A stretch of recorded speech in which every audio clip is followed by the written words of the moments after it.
Hello my lovely student, this is Mansi. Welcome back to the channel. Now we are going to start with the new chapter which is metals and non-metals. So one short video होने वाला है. इस video में हम पूरा chapter cover कर लेंगे. बहुत सारे कमेंट्स आए थे इस चैप्टर के लिए and trust me as always chapter बहुत ईजी है. अच्छा यार कमेंट सेक्शन में मुझे बताना, मैं हर बार बोलती हूँ चैप्टर बहुत ईजी है. क्या मेरे पढ़ाने के बाद सच में आपको चैप्टर ईजी लगता है या नहीं, मुझे कमेंट सेक्शन में ज़रूर बताना, ठीक है.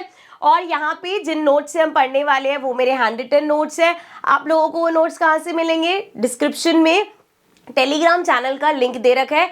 टेलीग्राम चैनल ज्वाइन कर लो, वहाँ पे इस चैप्टर के बाकी जितने भी चैप्टर्स हैं जिसके हैंड रिटन नोट्स हैं वहाँ पे आपको मिल जाएंगे. ऑल्सो चैनल से रिलेटेड जो भी अपडेट्स वगैरह होते हैं वो हम वहाँ पे डालती रहती हूँ मैं, ठीक है. सो आप चैनल ज्वाइन कर लो, वहाँ से नोट्स भी डाउनलोड कर लेना. Now without wasting any time let's get started. सबसे पहले हम बात करते हैं. अच्छा हर स्लाइड को ना मैं यहाँ साइड पे लगा लूंगी ताकि आई गेट दिस स्पेस जहाँ पे मैं जो मुझे लिखना हो करना हो मैं बता सकूँ, ठीक है. चलो सबसे पहले हम बात करेंगे एलिमेंट्स. एलिमेंट्स आप सबको पता है, जो हमने पूरा पीरियोडिक टेबल्स वगैरह में इतने सारे देखे थे वो सब क्या थे? एलिमेंट्स थे. ऑक्सीजन हो गया, कार्बन हो गया, सोडियम हो गया, गोल्ड हो गया, सिल्वर, मरकरी, कॉपर, जितना भी क्लोरीन वगैरह, ये सब क्या है? These are all elements. ये सब हमारे एलिमेंट्स है. एंड इसको जूम कर लूं मैं, एक minute. So I think this much is enough. चलो वैसे आप नोट्स डाउनलोड कर लेना, हैंड टू हैंड वहां से भी देख सकते हो आप. An element is a substance that cannot be broken down into any other substance. Every element is made up of its own type of atom. So यहाँ पे देखो एलिमेंट्स को अगर हमें डिफाइन करना हो तो हम कैसे कहेंगे? एक ऐसा पार्ट जिसको आप फर्दर ब्रेक डाउन नहीं कर सकते, ठीक है, वो हो गया एक एलिमेंट. और वो किससे बना होता है? उसी के ही एटम से. जैसे ऑक्सीजन के एटम से ऑक्सीजन बना होगा, सोडियम के एटम से सोडियम बना होगा एंड सो ऑन, ठीक है. एंड इसका फर्दर ब्रेक डाउन नहीं हो सकता. नाउ एटम्स को ही हम दो टाइप में डिवाइड कर सकते हैं, metals and non metals. Usually metal word तो बहुत ज्यादा सुनते रहते हैं, जैसे घर में इतनी सारी आइटम्स हैं हमारी, सब ज्यादातर उसमें मेटल की चीज बनी होती है ना. तो मेटल तो बहुत बार सुना है. क्या होता है और कैसे आप डिफ्रेंशिएट कर सकते हो मेटल्स और नॉन मेटल्स को, वो हम एक एक करके देखेंगे. पहले बात करते हैं मेटल्स की, ठीक है. यहाँ पे जो आपको छोटी छोटी पिक्चर्स दिख रही हैं इसमें एग्जांपल्स हो जाएंगे इसके.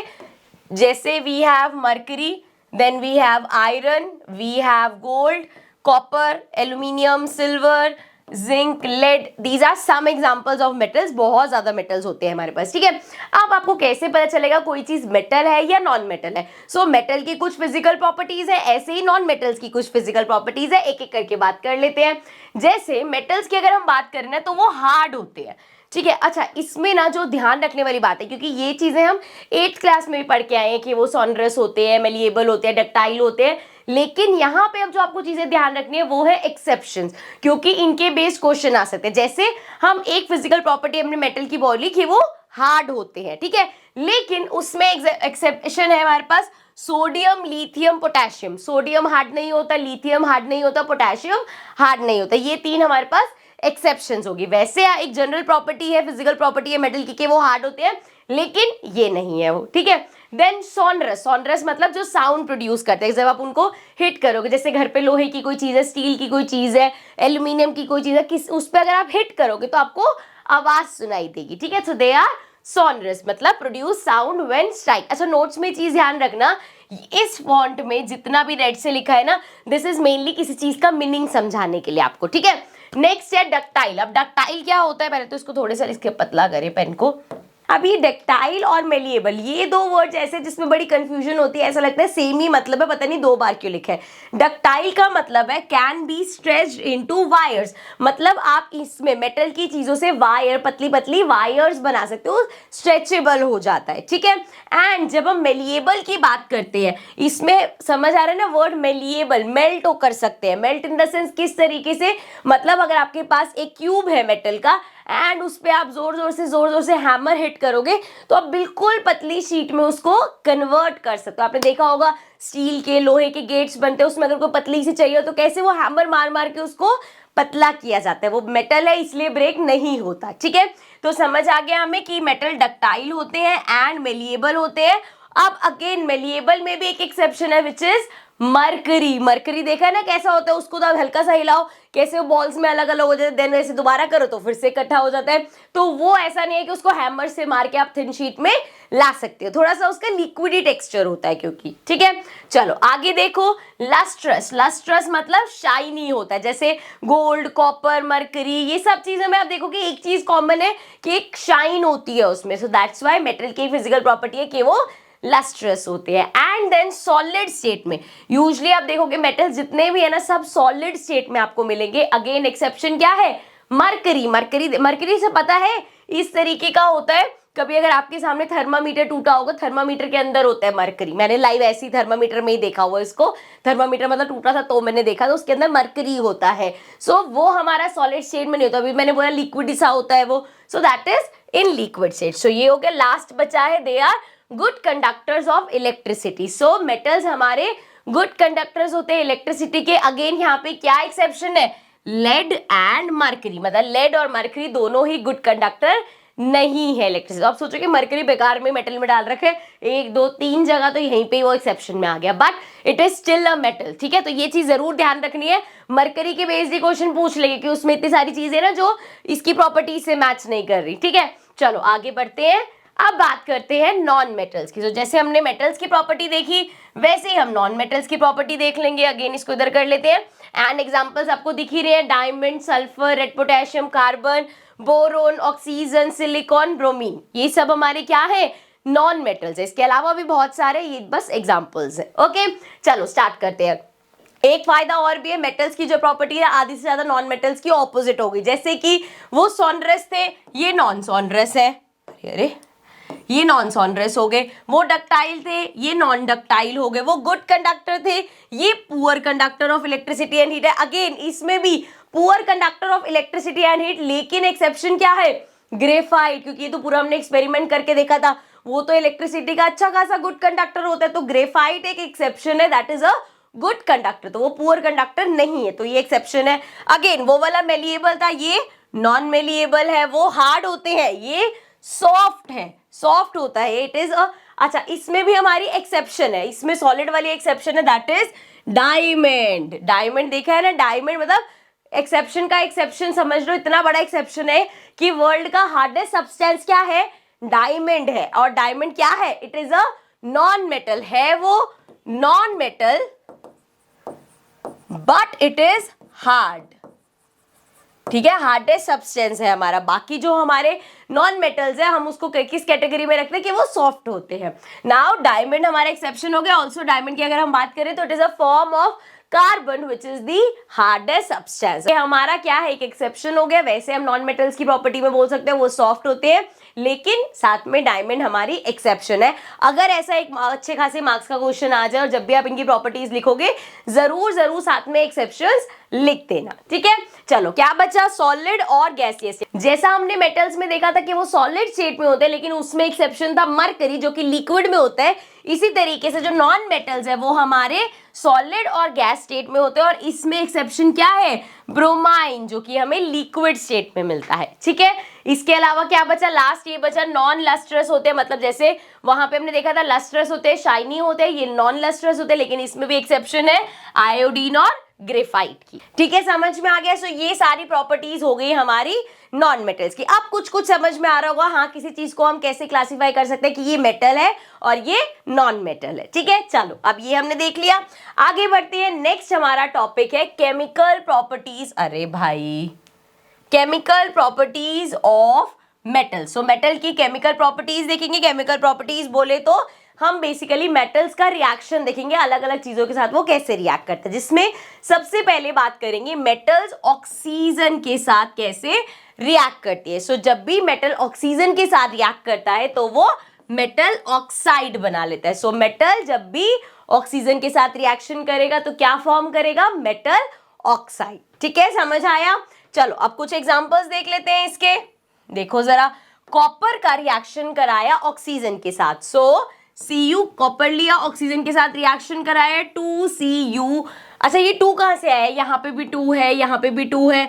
दिस इज बेसिकली क्या करा गया, इक्वेशन को बैलेंस किया गया, ठीक है। नॉर्मल जब रिएक्शन करते हैं तो हम ऐसे दिखते हैं, कॉपर का रिएक्शन कराया ऑक्सीजन के साथ तो हमें मिल गया कॉपर ऑक्साइड, लेकिन यहाँ पे क्योंकि ऑक्सीजन के 2 एटम है इसलिए हमें यहाँ 2 लगाना पड़ता है ताकि ऑक्सीजन के 2 एटम इधर भी हो जाए, कॉपर के यहाँ 2 हो गए तो इसलिए यहाँ पे 2 लगाना पड़ता है। इसलिए कोई भी बच्चा ऐसे कंफ्यूज नहीं हो कि मैम कॉपर को यहाँ पे 2Cu क्यों लिया है या वहां पे 2CuO क्यों लिया है। ठीक है, नॉर्मल आपका वही है, कॉपर का रिएक्शन हुआ है ऑक्सीजन के साथ, मिला हमें कॉपर ऑक्साइड, बट ये एक बैलेंस इक्वेशन है तो बैलेंस करने के लिए यहाँ पे 2 ऐड होते हैं। ठीक है, क्योंकि बच्चों को कंफ्यूजन होती है कि कहीं तो कॉपर को ऐसे लिखते हैं फिर कहीं इसको ऐसे क्यों लिख दिया, तो कोई बच्चा इन चीजों में, छोटी छोटी चीजों में कंफ्यूज नहीं होगा। ठीक है, चलो अब जैसे कॉपर का वैसे एल्यूमिनियम का अगर आप ऑक्सीजन के साथ रिएक्शन कराओगे तो आपको एल्यूमिनियम ऑक्साइड मिलेगा विच इज Al2O3।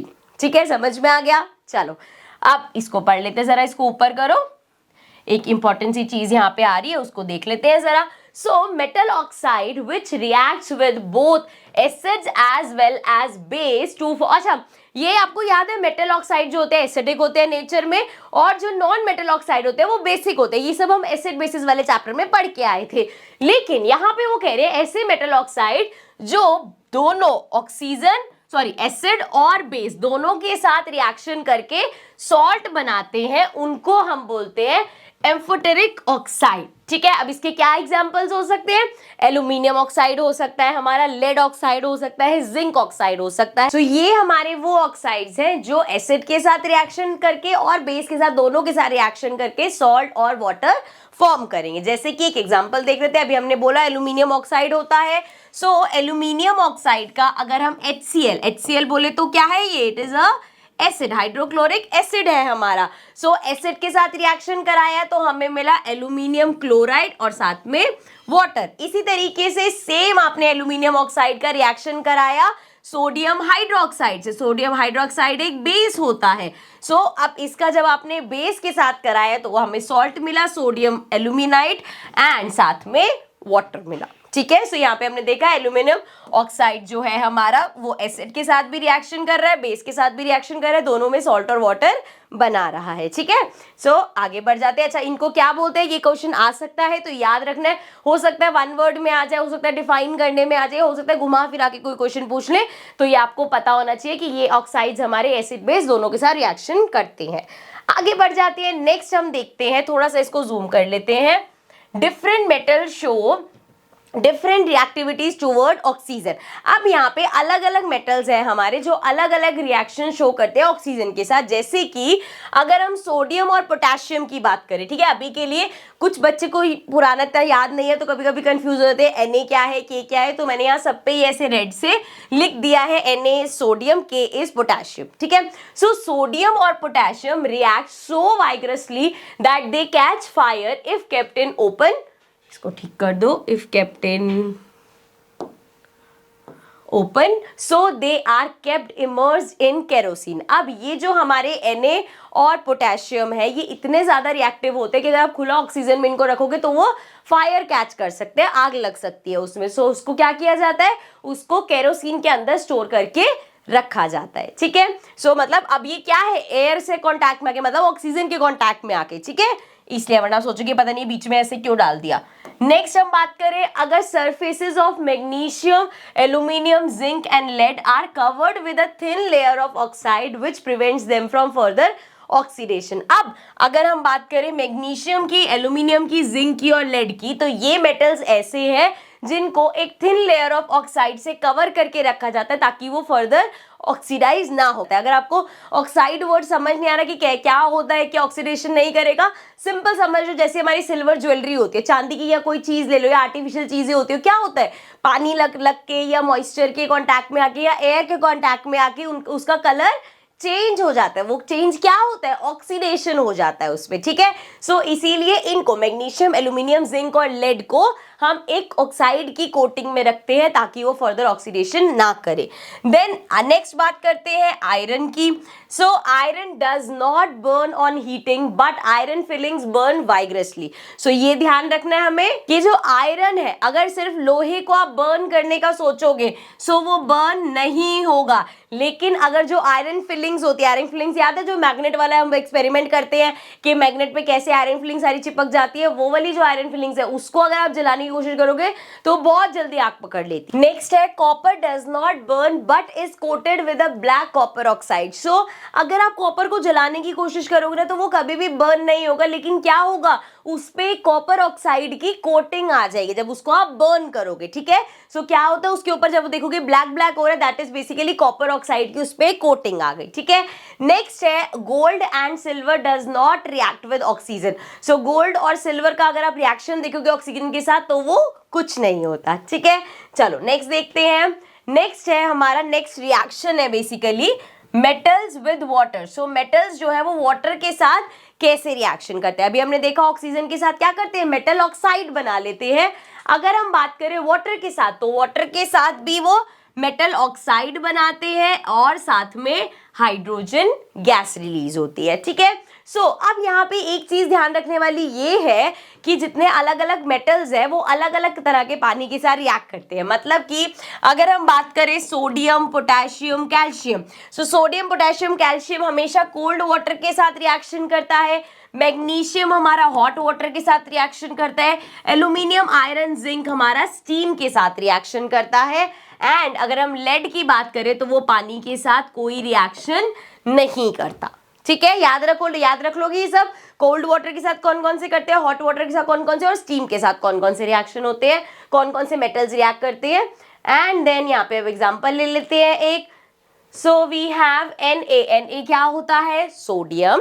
सो हमारा जो सोडियम है अगर उसका वाटर के साथ रिएक्शन कराएंगे सो हमें सोडियम हाइड्रोक्साइड मिलेगा, साथ में H2 गैस रिलीज होगी और साथ में हीट भी रिलीज होगी, ठीक है। सो अगर सोडियम का रिएक्शन वाटर के साथ होगा क्या मिलेगा, सोडियम हाइड्रोक्साइड, ठीक है। इसी तरीके से कैल्शियम का अगर आप वाटर के साथ करोगे तो कैल्शियम हाइड्रोक्साइड मिलेगा और साथ में हाइड्रोजन रिलीज होगा, ठीक है। एक और एग्जांपल देख लेते हैं, इसको ऊपर कर लेते हैं।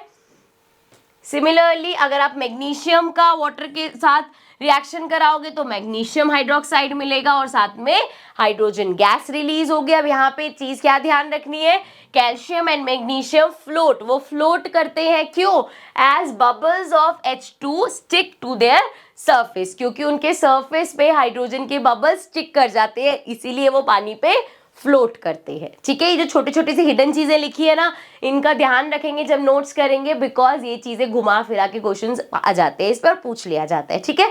तो ये छोटे छोटे इनसाइट्स आपको पता होने चाहिए। चलो आगे बढ़ जाते हैं, नेक्स्ट रिएक्शंस देखते हैं। मेटल का रिएक्शन एसिड के साथ, ठीक है। ये जब हमने एसिड बेसिस वाला चैप्टर किया था, जब हम एसिड के रिएक्शंस पढ़े थे तब भी हमने पढ़ा था कि एसिड मेटल्स के साथ कैसे रिएक्ट करता है। अब यहाँ देख रहे हैं मेटल्स एसिड के साथ कैसे रिएक्शन करते हैं, तो एक ही बात है, दोनों जब रिएक्ट करेंगे तो क्या बनाएंगे, सॉल्ट बनाएंगे एंड हाइड्रोजन गैस रिलीज होगी, ओके जी। सो मैग्नीशियम हो गया हमारा मेटल, HCl हो गया हमारा एसिड, हाइड्रोक्लोरिक एसिड है ये, एंड हमें क्या मिलेगा, मैग्नीशियम क्लोराइड मिल गया हमें, ठीक है। सो जब मेटल ने एसिड के साथ रिएक्ट किया तो उसने सॉल्ट फॉर्म किया और साथ में H2 गैस रिलीज हुई, ठीक है। सो इसी में ही अब थोड़ा सा ध्यान से सुनेंगे। देखो पहली चीज तो ये देख लो, जो हमारा कॉपर होता है, सिल्वर होता है, यहाँ पे मैंने मेंशन नहीं किया, Cu is copper, Ag is silver. अच्छा ये भी ध्यान रखने वाली, चलो मैं बात बता देती हूँ। एक होता है हमारा एलिमेंट Au, एक होता है Ag, ठीक है। Au is for gold and Ag is for silver. अब कंफ्यूजन ये होती है कि यहाँ पे G दिखता है तो सोचते हैं Ag गोल्ड के लिए और Au सिल्वर के लिए, ऐसा नहीं है। Ag is silver and Au is gold. So यहाँ पे बात हो रही है copper, silver and Hg is mercury, ठीक है। धीरे धीरे आपको जब आप ज्यादा पढ़ते रहोगे तो आपको ये सारे इनके शॉर्टकट्स याद हो जाएंगे। मुझे पता है कुछ बच्चे ऐसे करेंगे और ये तो बड़ा इजी, तेरे को ये भी नहीं पता। सो जिन बच्चों का ऐसा लगता है कि मुझे नहीं पता, इट इज नथिंग यार, आप जब प्रैक्टिस करते रहोगे, जब पढ़ते रहोगे तो आपको भी याद हो जाएंगे, ठीक है, कोई बड़ी बात नहीं है। चलो कॉपर, सिल्वर और mercury do not react with dilute acid. So ये तीन हमारे ऐसे मेटल्स हैं जो डाइल्यूट एसिड के साथ रिएक्शन नहीं करते, so there is no reaction possible. अब जरा एक और चीज देखो, जब मेटल नाइट्रिक एसिड के साथ रिएक्ट करता है सो वो सॉल्ट प्लस क्या दिया उसने, वाटर। अभी हमने क्या देखा था कि जब एक मेटल एसिड के साथ रिएक्शन देगा तो वो सॉल्ट और H2 गैस रिलीज होते हैं, लेकिन इसमें यहाँ पे क्या हुआ, वाटर साथ में रिलीज हुआ। क्यों, क्योंकि ये जो हमारा नाइट्रिक एसिड है it is a strong oxidising agent, क्योंकि ये एक बहुत स्ट्रॉन्ग ऑक्सीडाइजिंग एजेंट है, ठीक है, समझ में आया। एंड अब आप सोचोगे मैम अभी एक्सेप्शन दिया आपने, अब एक्सेप्शन का भी एक्सेप्शन ले आए। उसमें क्या है कि इसी स्ट्रॉन्ग ऑक्सीडाइजिंग एजेंट का, इसी स्ट्रॉन्ग ऑक्सीडाइजिंग एजेंट मतलब HNO3 का विच इज वेरी डेल्यूट, उसको बहुत डेल्यूट करके अगर उसका मैग्नीशियम और मैग्नीज से रिएक्शन कराओगे तो फिर से आपको सॉल्ट और H2 ही मिलेगा। दोबारा से जो कंफ्यूजन है उसको दूर कर देती हूँ। अभी हमने सीखा कि जब हम एक मेटल का रिएक्शन कराते हैं एसिड के साथ, जब एक मेटल और एसिड रिएक्ट करते हैं तो सॉल्ट और हाइड्रोजन गैस रिलीज होती है। एंड देन मैंने उसमें एक एक्सेप्शन दिया आपको कि जब हम मेटल का नाइट्रिक एसिड के साथ, जो कि बहुत एक स्ट्रॉन्ग ऑक्सीडाइजिंग एजेंट है, रिएक्शन कराते हैं तो सॉल्ट के साथ H2 नहीं H2O मिलता है, मतलब पानी मिलता है, वाटर मिलता है। एंड देन मैंने इसमें भी एक्सेप्शन बता दिया कि अगर इसको बहुत डिल्यूट करा के मैग्नीशियम और मैग्नीज इनके साथ रिएक्शन कराएंगे तो अगेन सॉल्ट और H2 ही मिलेगा। ठीक है, समझ में आ गया। चलो आगे बढ़ते हैं, नेक्स्ट बात कर लेते हैं। इसको पहले तो जूम कर लेते हैं, नेक्स्ट रिएक्शन देखते हैं। सो नेक्स्ट रिएक्शन है reaction of metals with solution of other metal salt. अब ये पढ़ने में लग रहा है पता नहीं क्या बोल दिया, यहाँ पे सिंपल बोला है दो मेटल ले लिया हमने। ठीक है, इसको ऐसे लिख लेते हैं, एक मेटल A हो गया, एक मेटल B हो गया। ठीक है, एग्जाम्पल जो लिया वही मैं बता रही हूँ। मेटल A हमने Fe आयरन ले लिया एंड मेटल B हमने कॉपर ले लिया। ठीक है, ये दो मेटल ले लिए।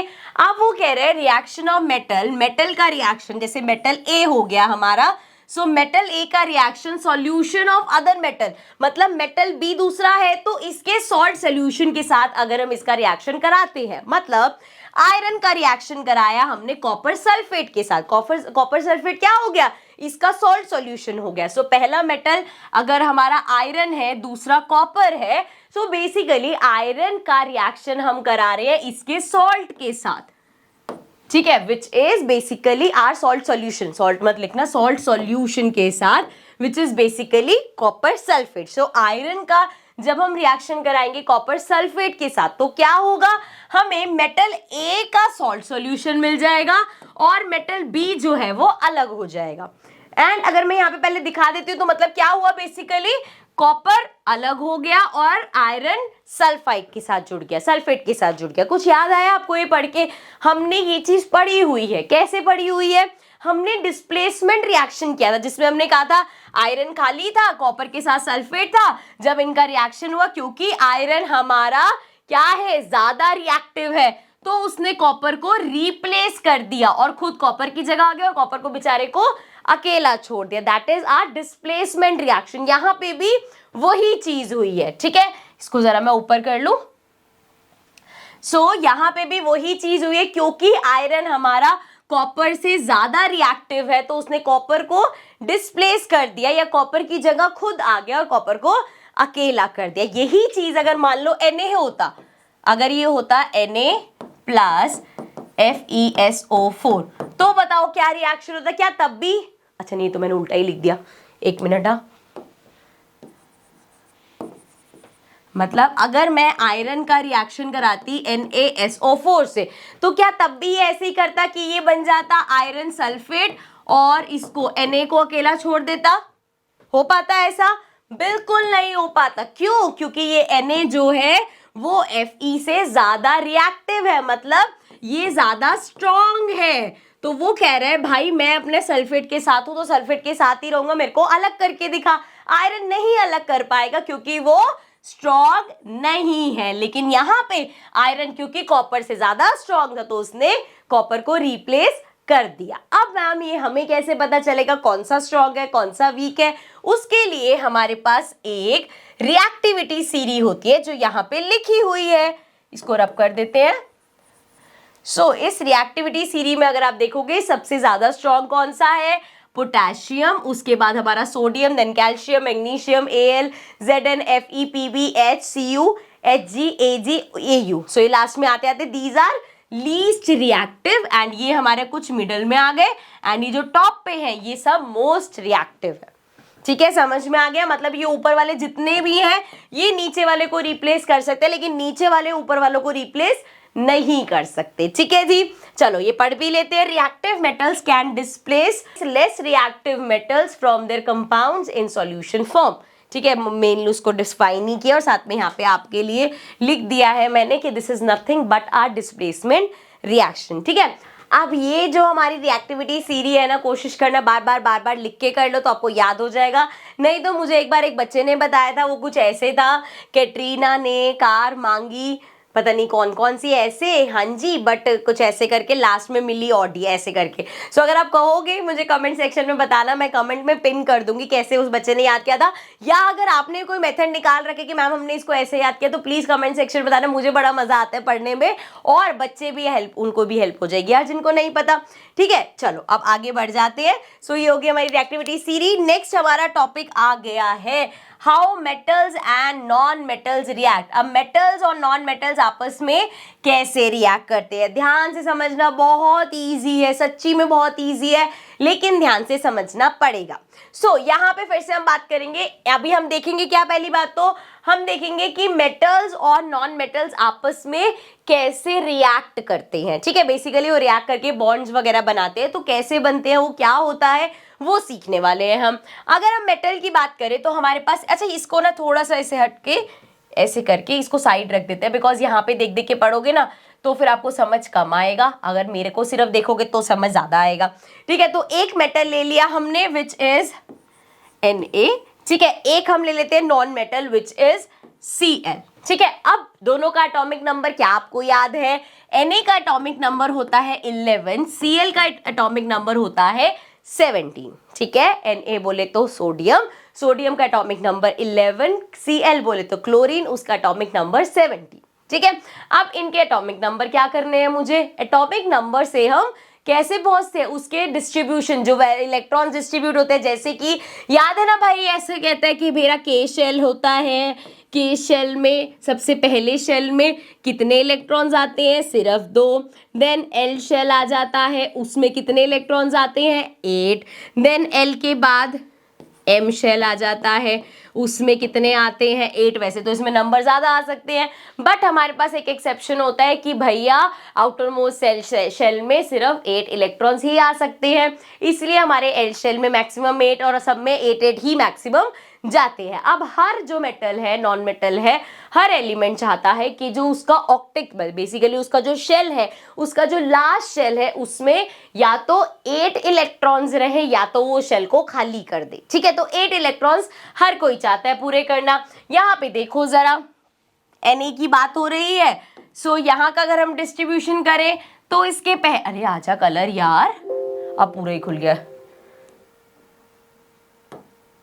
चलो, उसके अगर हम शेल्स की बात करें, सबसे पहले 2 इलेक्ट्रॉन्स आ गए, कितने बचे अभी हमारे पास, 11 में से 2 गए हैं, 9 बचे हैं, फिर से 1 इलेक्ट्रॉन, 8 इलेक्ट्रॉन्स यहाँ पे आ सकते हैं, अभी भी 1 इलेक्ट्रॉन बच गया, तो ये आ गया इसका 2 8 1। मतलब इसके क्या है, इलेक्ट्रॉन्स एक शेल में 2, फिर 8 और फिर 1। मतलब अब ये Na घूम रहा है कि जो 1 इलेक्ट्रॉन है ना, 7 इलेक्ट्रॉन्स लेना तो बहुत मुश्किल काम है, तो ये जो 1 इलेक्ट्रॉन है ना, इसको भी मैं कहीं लूज कर दूं, तो वो घूम रहा है इस 1 इलेक्ट्रॉन को लूज करने के चक्कर में। ठीक है, अब चलते हैं जरा क्लोरीन का देख लेते हैं, वहां पे क्या हाल है।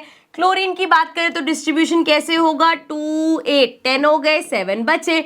अब ये इस ताक में घूम रहा है कि अपने 7 लूज करने की जगह अगर कहीं से मुझे 1 इलेक्ट्रॉन मिल जाए तो मेरे तो 8 कंप्लीट हो जाएंगे। सो ये दोनों आपस में बातें करते हैं, भाई एक मेटल है एक नॉन मेटल है, कहता है चलो रिएक्शन करते हैं। अब जब रिएक्शन कैसे होगा वो देख लो, Na यहाँ पे आया, वो कह रहा है मैं अपना 1 इलेक्ट्रॉन देने आया हूँ, Cl कह रहा है देख भाई 1 2 3 4 5 6 7 है मेरे पास, अगर तू मेरे को 1 दे देगा तो मेरे तो पूरे 8 हो जाएंगे। वो कहता है चल ठीक है, रो मत, ले ले।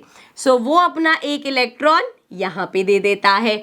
ठीक है, अब यहाँ पे हुआ क्या, एक तो 2 चीजें सीखेंगे यहाँ पे हम। पहले वो ये कि जब लॉस किया है तो चार्ज प्लस आएगा। ये जो रेड से मैंने चीजें लिखी हुई है ना, ये आप लोगों के पढ़ने के लिए लिखी है ताकि छोटी छोटी चीजें मिस ना करो। अब क्योंकि सोडियम जो है वो इलेक्ट्रॉन लूज कर रहा है, उल्टा आता है, उस पे माइनस हो रहा है उसका इलेक्ट्रॉन, लेकिन उस पे चार्ज आता है प्लस का, तो जब भी हम इसको लिखेंगे we write it as Na plus. और वहां पे क्लोरीन ने क्या किया, इलेक्ट्रॉन गेन किया। बेसिकली अगर वो इलेक्ट्रॉन गेन कर रहा है तो नेगेटिव चार्ज ले रहा है ना अपने ऊपर, सो हमारा Cl के ऊपर आता है नेगेटिव चार्ज। ठीक है, आई होप समझ में आ गया होगा। इसीलिए अब ये जो है Na+ ये बेसिकली क्या है, इट इज सोडियम आयन जिसको केटाइन बोलते हैं, एंड Cl- ये क्या है हमारा, दिस इज क्लोरीन का आयन, एंड इसको क्या बोलेंगे, क्योंकि नेगेटिव चार्ज है तो एनाइन बोलेंगे। सो ये केटाइन हो गया, ये एनाइन हो गया, ठीक है।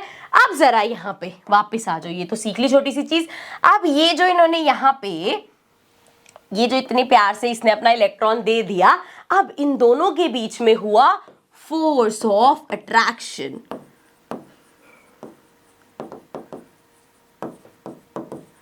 एंड ये जो फोर्स ऑफ अट्रैक्शन है इन दोनों के बीच में, जो फोर्स ऑफ अट्रैक्शन है उसको हम बोलते हैं इलेक्ट्रोस्टैटिक फोर्स। कौन सी, इलेक्ट्रोस्टैटिक फोर्स, ठीक है।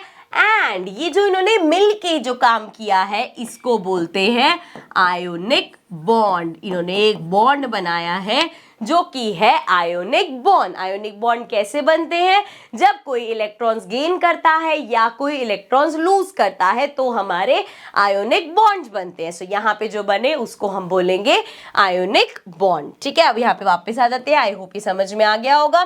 थोड़ा सा पढ़ लेते हैं। The compounds formed by transfer of electrons from a metal to a non metal. जब इलेक्ट्रॉन्स ट्रांसफर होते हैं from a metal to a non-metal, they are called ionic compounds और electrovalent compounds। तो उसको ionic compound बोलते हैं या electrovalent compound बोलते हैं, क्योंकि उनमें electrostatic force है। याद रहेगा, इजी लगा।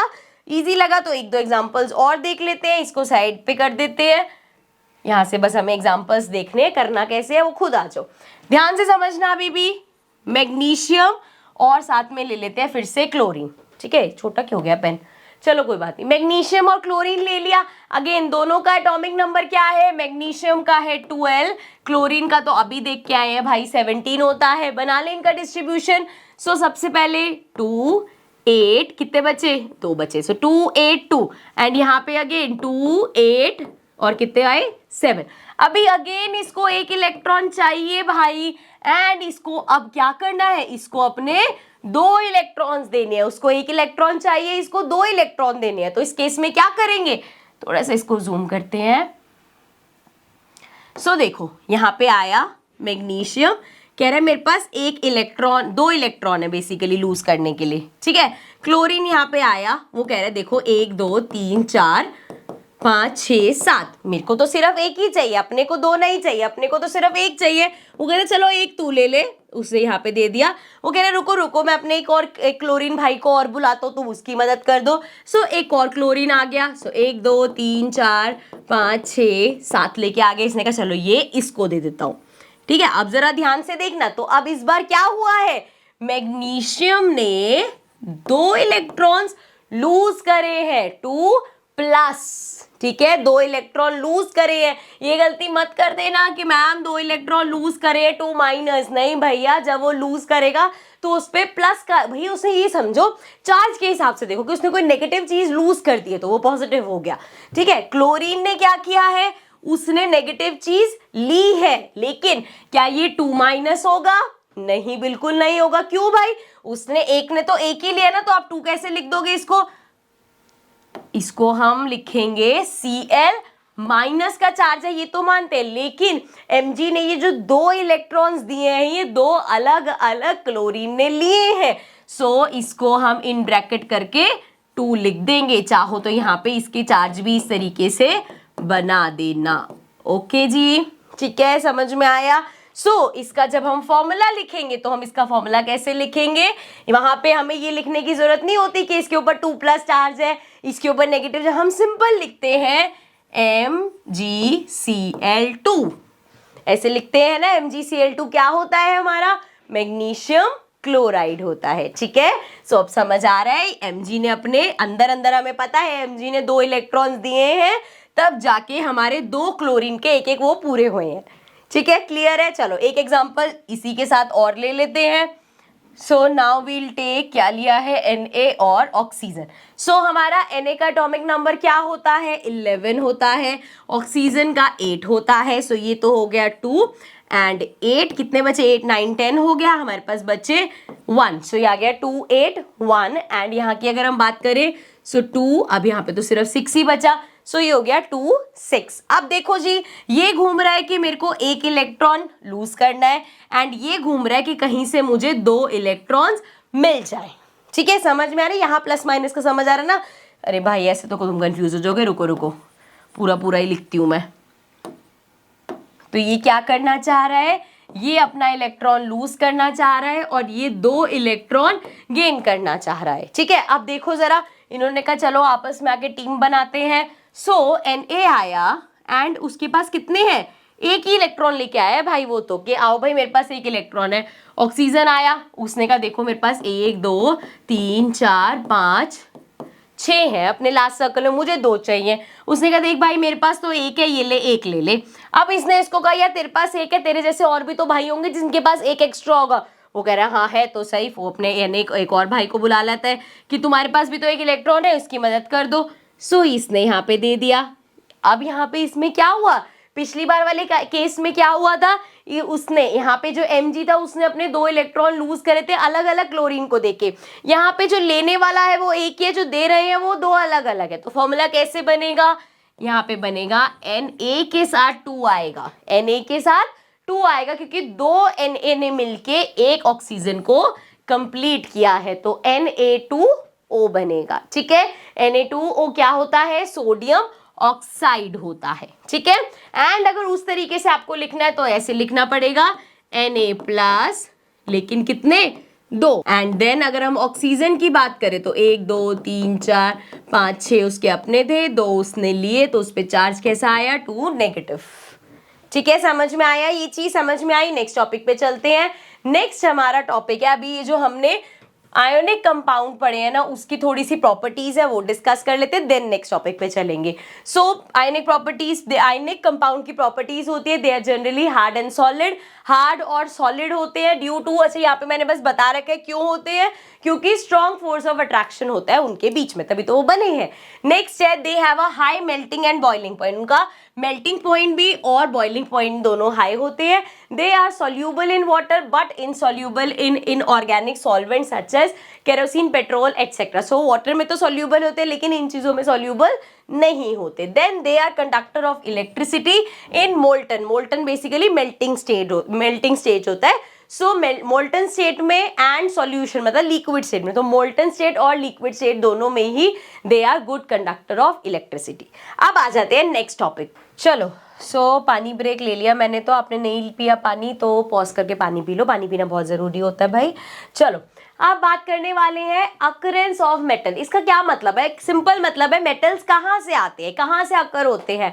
सो यूजुअली आपने सुना है कि अर्थ की क्रस्ट में से मेटल निकलता है, बट क्या इतना आसान है, नहीं। साइंस पढ़ने में अगर ये टॉपिक डाला है तो इतना आसान तो नहीं हो सकता। सो एलिमेंट्स और compounds which occur naturally in earth crust are known as minerals. जो नेचुरली अर्थ क्रस्ट में मिल जाते हैं उनको हम बोलते हैं minerals. And minerals that contain very high percentage of particular metal and the metal can be profitably extracted from it, such minerals are called ores. अब इसको मैं अपने प्यार से सिंपल लैंग्वेज में और समझाती हूँ। देखो, कुछ मेटल्स हैं जो हमें अर्थ की क्रस्ट में मिल जाते हैं, वो है मिनरल्स, एंड कुछ ऐसे हमें मिनरल ओर्स मिलते हैं जिसके अंदर बहुत हाई परसेंटेज ऑफ मेटल होता है एंड उसको प्रॉफिटेबली एक्सट्रैक्ट किया जा सकता है, वो होते हैं हमारे मिनरल ओर्स। ठीक है, सो मिनरल्स और मिनरल ओर्स से हमें बेसिकली एलिमेंट्स मिलते हैं, सॉरी क्या मिलते हैं, मेटल्स मिलते हैं, एलिमेंट्स बोल दिया मैं। अब यहाँ पे भी ये जो हमारी रिएक्टिविटी सीरी है ना, इसका कुछ रोल है,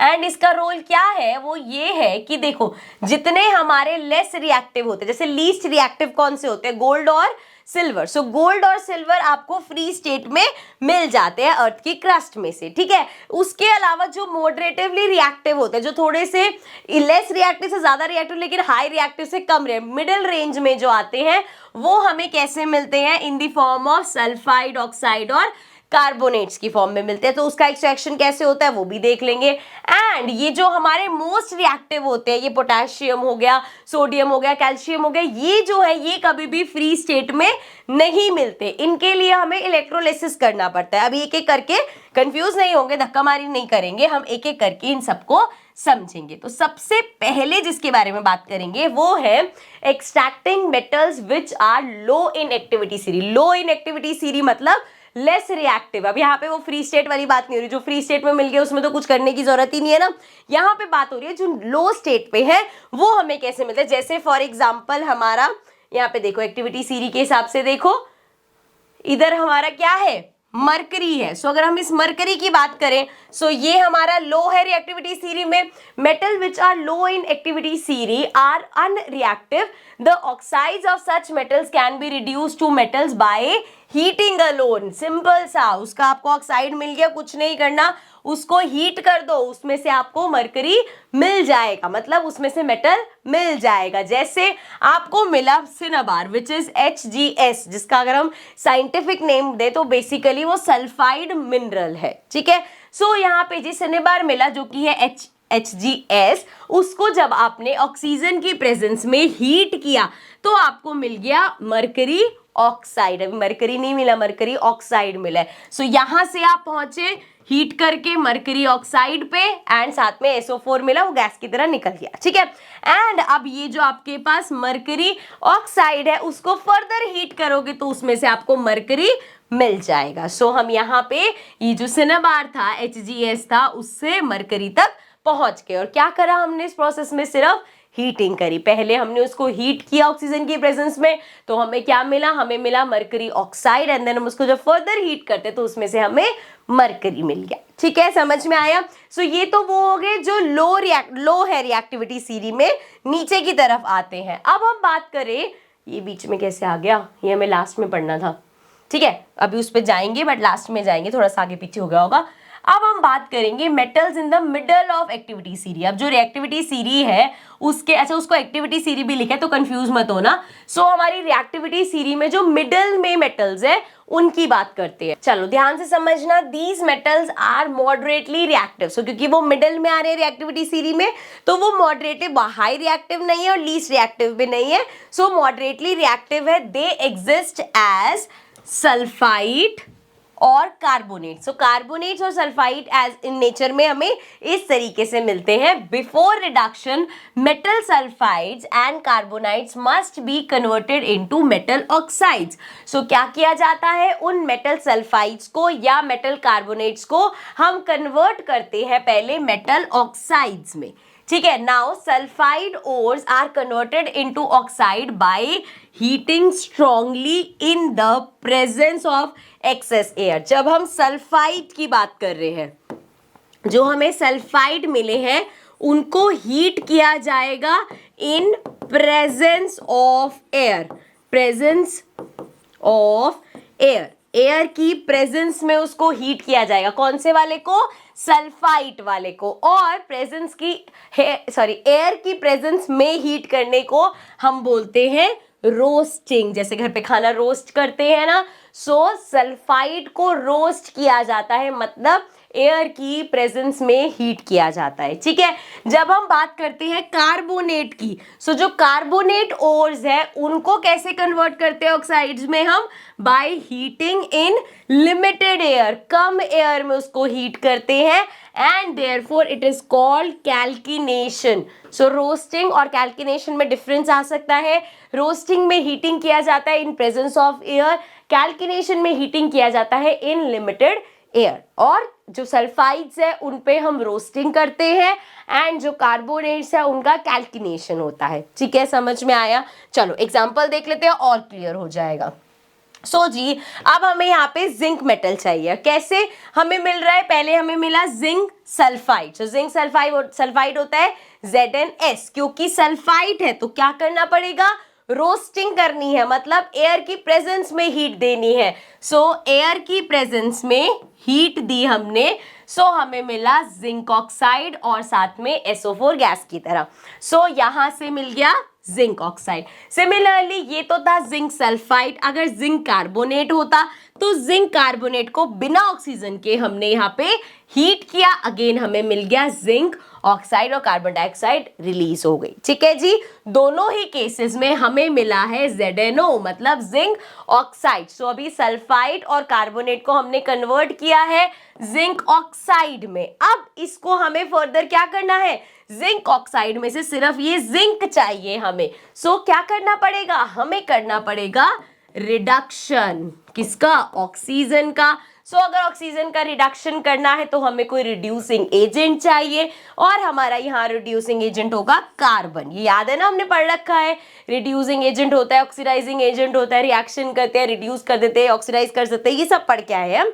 बट यहाँ पे फिर से मैं ब्रीफ में बता रही हूँ ताकि ऐसा ना हो कि मैम हमने वो चैप्टर में तो छोड़ दिया था, आप यहाँ भी नहीं बता रहे। सो रिडक्शन बेसिकली क्या होता है, metal oxide can be reduce to metals using a reducing agent. एक रिड्यूसिंग एजेंट हमें चाहिए होता है जो हमारे मेटल ऑक्साइड को मेटल्स में कन्वर्ट कर देंगे। एंड यहाँ पे कार्बन ले रहे हैं हम। सो कार्बन लेके हमने क्या किया, हमारे पास जिंक ऑक्साइड आ गया था। सो उस जिंक ऑक्साइड का हमने कार्बन के साथ रिएक्शन किया तो हमें मिल गया जिंक और साथ में कार्बन मोनोऑक्साइड रिलीज हो गई। सो यहाँ से हमें जिंक मिला। तो पहले हमने क्या किया, सल्फाइड की रोस्टिंग करी, वहां से जिंक ऑक्साइड ले लिया, एंड कार्बोनेट्स की कैल्सिनेशन की, वहां से जिंक ऑक्साइड मिल गया। और एक बार जब जिंक ऑक्साइड मिल गया तो उसका कार्बन के साथ रिएक्शन करके जिंक ले लिया। ठीक है, ये कौन से वाले थे, मिडल वाले जो रिएक्टिविटी सीरीज में मिडल में होंगे। अब लास्ट में हम बात कर लेते हैं extracting metals towards top of the activity series. अब ये ना वैसे तो देखा जाए सबसे खतरनाक ये है, लेकिन हमारा तो 10th का सिलेबस है, हम डेप्थ में क्यों जाएंगे। जितना हमारी एनसीईआरटी की बुक ने बोला है उतना बस याद रखना है। क्या याद रखना है कि भाई जो टॉप में है उनको, उनमें से अगर आपको मेटल एक्सट्रैक्ट करना है तो इलेक्ट्रोलिसिस करना पड़ता है, मतलब इलेक्ट्रिसिटी के थ्रू होता है। पढ़ लो, the metals at the top of the reactivity series can be extracted from their ores by an electrolytic process known as electrolytic reduction. तो इसको बोलते हैं इलेक्ट्रोलिटिक रिडक्शन। इलेक्ट्रिसिटी का एक प्रोसेस है जिससे हम यहाँ पे उसके ओर से मेटल को एक्सट्रैक्ट करते हैं। दीज मेटल्स सच एज, और कौन से है टॉप पे, सोडियम है, मैग्नीशियम है, कैल्शियम है, एल्यूमिनियम है, are very reactive and can not be obtain from their compounds by heating with carbon. और ये जो हमने मिडिल वाले के साथ या जो हीटिंग वाला कर रहे थे हम लीस्ट सीरीज वाला, वो सब इस पे कामयाब नहीं होता। This is because these metals have more affinity of oxygen than carbon, क्योंकि उनकी जो ऑक्सीजन की एफिनिटी है वो कार्बन से ज्यादा होते, तो वो रिएक्शन करके हम उसमें से नहीं ले सकते। तो एक ही चीज बचती है, that is electrolysis. And again उसमें क्या होता है, जैसे हमारा NaCl है, मोल्टन स्टेट में है, तो हम जो दो लगाएंगे, अच्छा पूरा एक्सपेरिमेंट हमें नहीं करना, बस ये याद रखना है कि उसमें जो हमारा कैथोड है उस पे आके Na चिपक जाता है, एंड जो एनोड है उस पे आके क्लोरीन चिपक जाता है। इस आपके 10th के सिलेबस में इतना ही है। बाकी अगर आप आगे जाके साइंस लोगे तो पूरे एक्सपेरिमेंट्स वगैरह सब करके बताया जाएगा कि ये कैसे होता है। ठीक है, तो यहाँ पे हमने तीनों चीजें देख ली कि हम मेटल्स कैसे लेते हैं। अब हम यहाँ पे खुश तो हो गए कि हाँ भैया ये किया, ये मिल गया, ये करा, ये मेटल मिल गया, लेकिन ये जितने भी आपको मेटल्स मिले ना, इसमें से कोई भी प्योर मेटल नहीं है, ये सब आपको इम्प्योर स्टेट में मिले हैं। सो अब क्योंकि आपको इम्प्योर स्टेट में मिले हैं ना, इसीलिए आपको करनी पड़ती है मेटल्स की रिफाइनिंग। अब रिफाइनिंग ऑफ मेटल क्या होता है, इसको जूम कर लेते हैं।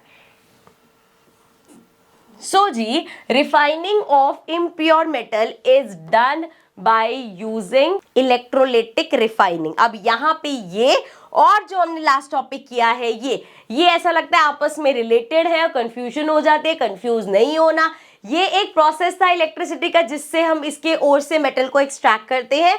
ये एक जनरल बात हो रही है कि इम्प्योर मेटल जो मिला है उसको प्योर करने के लिए, रिफाइनिंग करने के लिए मेटल की हम यूज करते हैं इलेक्ट्रोलिटिक रिफाइनिंग। ठीक है, अब इसमें क्या किया जाता है यहां समझने की जरूरत है, एक्सपेरिमेंट के साथ समझेंगे हम। सो हमने मान लो एग्जांपल लिया कॉपर का। ठीक है, आपको कॉपर का मेटल मिल गया, लेकिन वो इम्प्योर स्टेट में है। तो आप क्या करोगे, impure copper is used as anode. So यहाँ पे आपका जो है उसमें जो एनोड है उसमें आपका जो भी इम्प्योर कॉपर है उसको आप एनोड की तरह यूज कर रहे हो। And a strip of pure copper is used as cathode, और एक प्योर कॉपर की स्ट्रिप है वो यहाँ लगा दी हमने कैथोड की तरह, ठीक है।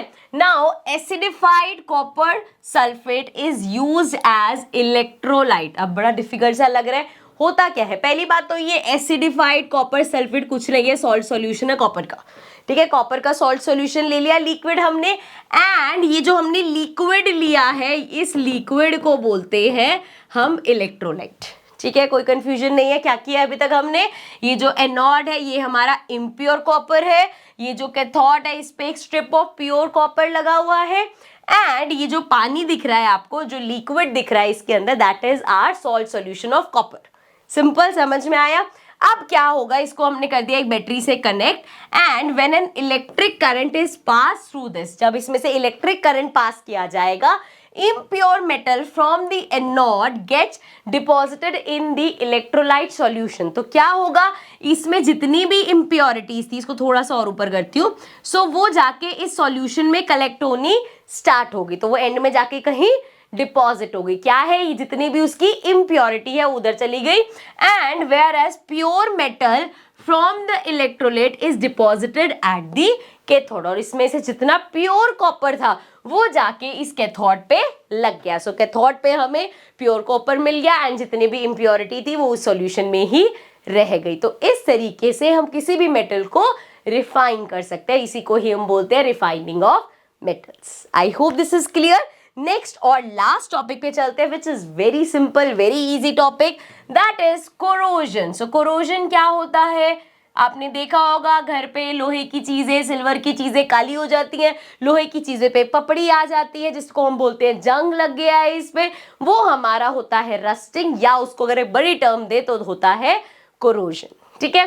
पढ़ लेते हैं। The surface of some metal such as iron is corroded when they are exposed to moist air for a long period of time, this is called corrosion. So metals में ये जो भी इम्प्योरिटी, मतलब जो भी खराबी आ जाती है बेसिकली, वो हो गया हमारा corrosion. So silver becomes black when exposed to air as it reacts with air to form a coating of silver. Sir आपने देखा होगा चांदी की कोई भी चीज आप बाहर रख दो 2 दिन में काली हो जाएगी, क्यों, क्योंकि वो ऑक्सीजन के साथ रिएक्ट करके सिल्वर सल्फाइड बना लेती है, कोटिंग बना लेती है अपने ऊपर, एंड वो इजीली देना आपने देखा है टूथपेस्ट वगैरह से करते हैं तो वो दोबारा से चमक जाती है, क्योंकि वो एक कोटिंग आ जाती है सिल्वर सल्फाइड की, ब्लैक कलर की, ठीक है। इसी तरीके से अगर हम कॉपर की बात करें, घर में देखा होगा तांबे की अगर कोई चीज ऐसी होगी जो इन कॉन्टैक्ट होगी हमेशा एयर के, so copper reacts with moist carbon dioxide in the air and gains a green coat of copper carbonate. So उस पर कॉपर कार्बोनेट का कोट आ जाता है, इस तरीके से आप देख सकते हो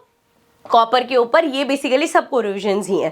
एंड देन लास्ट रस्टिंग, तो हमने पहले भी पढ़ा हुआ है, रस्टिंग में क्या होता है, iron when exposed to moist air acquires a coating of a brown flaky substance called rust. So इसके ऊपर ये जो ब्राउन पपड़ी से आ जाती है जिसको हम जंग भी बोल देते हैं, वो होता है हमारा रस्टिंग, ठीक है। कोरोजन, रस्टिंग जो है बेसिकली कोरोजन का ही पार्ट है, ठीक है।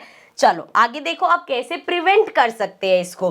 सो प्रिवेंशन ऑफ कोरोजन, सो ये भी हमने थोड़ा बहुत इसमें पढ़ रखा है, जो जो चैप्टर में है डाल देते हैं, यहाँ पे पढ़ लेते हैं।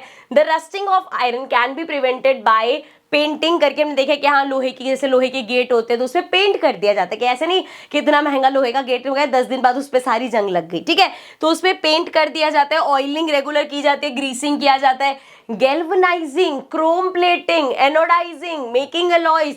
अब कहोगे मैम इतना कुछ तो हमें नहीं पता, पर पता करने की जरूरत भी नहीं है, सिंपल 2 चीजें हैं जो अच्छे से पता करने की जरूरत है, one is galvanisation and one is alloy. इसको ढंग से पढ़ लेते हैं। गैल्वनाइजेशन सिंपल है, it is the method of protecting steel and iron from rusting by coating them with a thin layer of zinc. Zinc की एक पतली सी लेयरिंग उस पर कर दी जाती है, तो हम उसको बोलते हैं गैल्वेनेशन, ठीक है। नेक्स्ट एलॉय क्या होता है, ये थोड़ा सा इंटरेस्टिंग है, इस पे आ जाओ। So, an alloy is a homogeneous mixture of two or more metals or a metal and a non-metal. So, एक या दो metals combine करके एक metal बना ले, या एक या दो से ज़्यादा metal या non-metal आपस में मिलके alloys बना लेते हैं. जैसे कि यहाँ पे ये चीज़ मैंने इसलिए डाल दी क्योंकि पढ़ के ना आपको पूरा टॉपिक क्लियर हो जाएगा. आपको लग रहा होगा देखने में हमने पता नहीं इतना बड़ा सा पैराग्राफ क्यों डाल दिया, बट ये बहुत सिंपल है, आपके समझने के लिए ज़रूरी है. Alloying is a very good method of improving the properties of a metal. So alloying बहुत अच्छा तरीका है जिससे मेटल की प्रॉपर्टीज अच्छी हो सकती है. We can get the desired property by this method. For example, जैसे कि iron is the most widely use metal. So आपको पता है लोहा जो है ना वो बहुत ज़्यादा वाइडली यूज होता है. हमारे घर में आपको 2500 चीज़ें मिल जाएंगी जो लोहे की बनी हुई है, but it is never use in its pure state. लेकिन आयरन को कभी हम उसकी प्योर स्टेट में यूज नहीं करते. This is because pure iron is very soft and stretch easily when hot. So क्योंकि अगर हम प्योर आयरन आप देखोगे ना तो एक्चुअल में जब वो हीट अप किया जाता है तो वो बहुत सॉफ्ट हो जाता है और ऐसे खिसता चला जाएगा. लेकिन हम जब भी आयरन सुनते हैं तो बड़ी भारी सी लोहे की चीज होती है ना. सो क्या किया जाता है, but if it is mixed with a small amount of carbon about 0.05%, ऐसा नहीं बहुत सारा कार्बन डला उसमें, only 0.05% कार्बन ऐड करके it becomes strong and hard. so वो बहुत हार्ड हो जाता है और स्ट्रॉन्ग हो जाता है. क्या किया गया उसमें, कार्बन ऐड किया गया. ठीक है, तो ये हुआ एक मिक्सचर. ऐसे ही हाई लेवल पे और भी मिक्सचर्स बनते हैं, जैसे कि स्टील हमारा बनता है आयरन, निकल और क्लोरियम के साथ. ब्रास हमारा बनता है कॉपर और जिंक के साथ. ब्रॉन्ज हमारा बनता है कॉपर और टिन के साथ. सोल्डर हमारा बनता है लेड और टिन के साथ. बेसिकली आपको ये एक दो याद कर लेना, एलॉयज के एग्जाम्पल्स हैं ये. ठीक है, so this was our chapter metals and non metals. all the very best students जिन लोगों के एग्जाम्स हैं एंड आप एंड टाइम पे देख रहे हो, I am trying my level best कि मैं सिलेबस को फुल फॉर्म वीडियोस की जगह 1 शॉर्ट्स में चैप्टर आप तक पहुंचा सकूं. एंड आई होप कि आप सब फ्लाइंग कलर्स के साथ पास हो. So I see you all in the next video. Till then, take care and bye bye.